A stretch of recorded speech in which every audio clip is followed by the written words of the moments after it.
What on earth does a model of a Russian airliner, a kid's drawing on a blueprint, and the X-15 rocket sled all have in common? It's an interesting story that we're going to share it with you on Celebrating Aviation with Mike Mashat.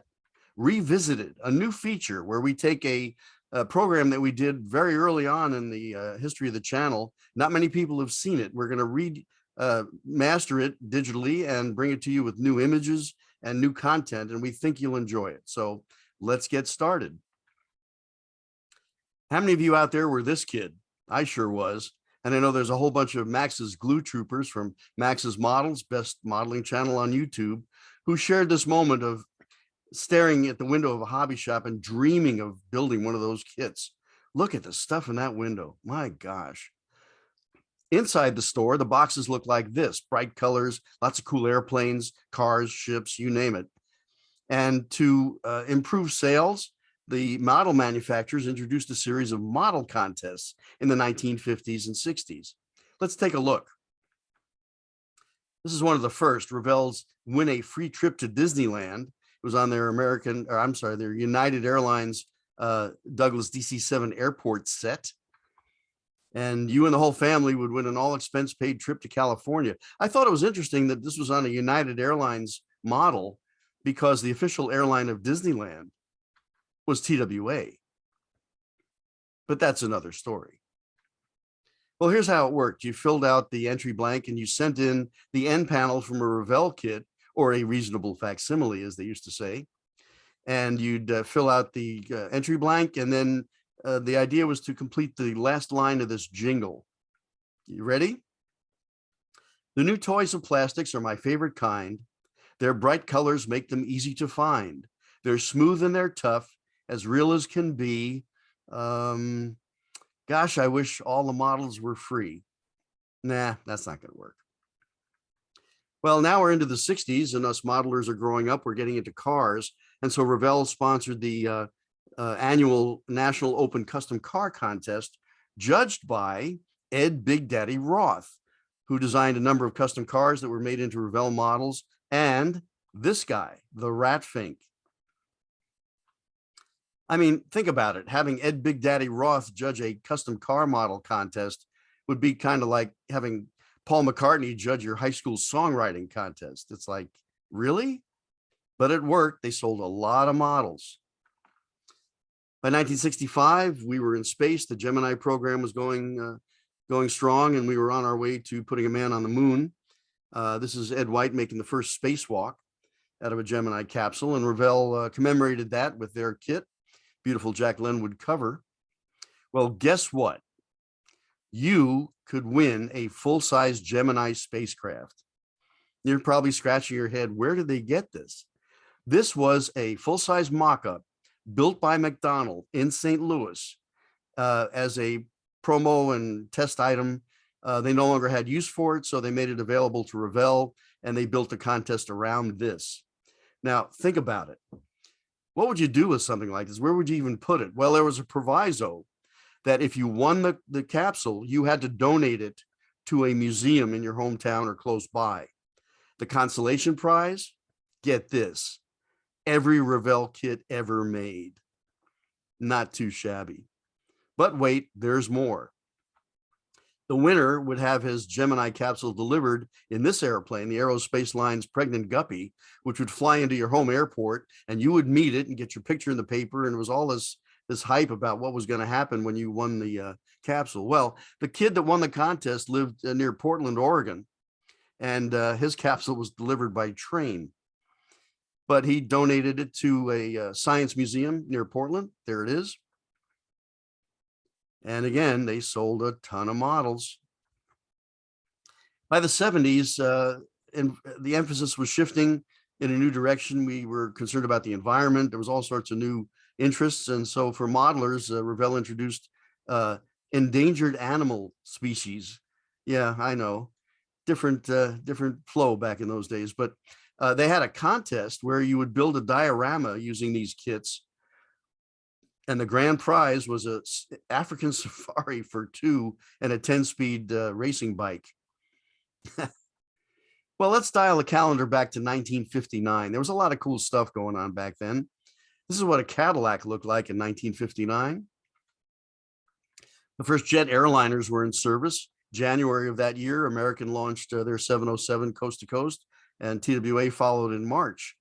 And the 707 cut travel times in half and revolutionized air travel, and really it was quite a historic airplane. But that all happened in 1959.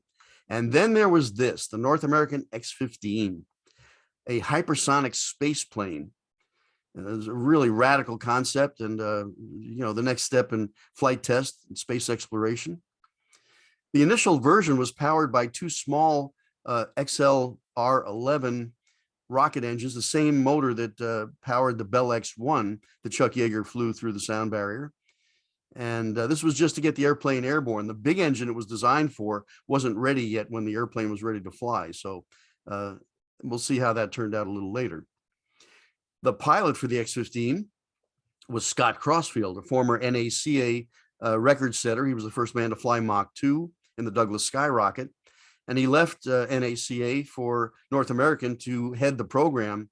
And he literally dedicated his life to the development of the X-15. Here he is wearing a silver coated full pressure suit and testing it in a centrifuge. But the suit was designed to, protect the pilot in the event of a high-speed, high-altitude bailout. And they wanted to test the resilience of the suit against wind blast. And so they put it in an ejection seat on a rocket sled. And so these rocket motors would power the sled on the ground to supersonic speed. And then they would test the suit. When that was proven, they tested the ejection seat with a mock-up of the nose section. This is at Edwards Air Force Base, the high-speed track. And there's the seat firing. You can see the stabilizing booms that are extended and the canopies flying away. And this became, in essence, a small airplane within an airplane to get the pilot down to a safe altitude and have him survive a high-speed bailout.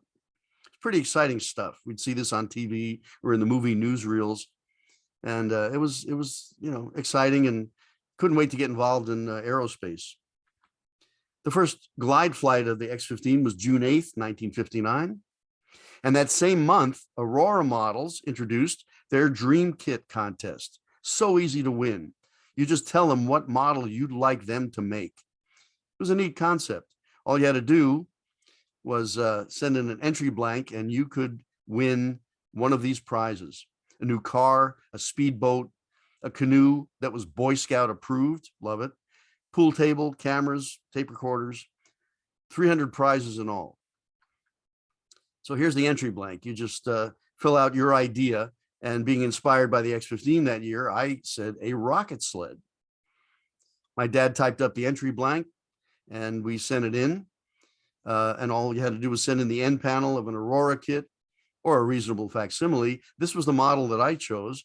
I built it. It was beautiful, beautiful kit, the TU-104. And I also added a blueprint of what I designed as what I thought would be a cool looking rocket car or jet car, and sent this in. And I figured the blueprint would help them, build a model when I won the contest. And then the cover would look like this.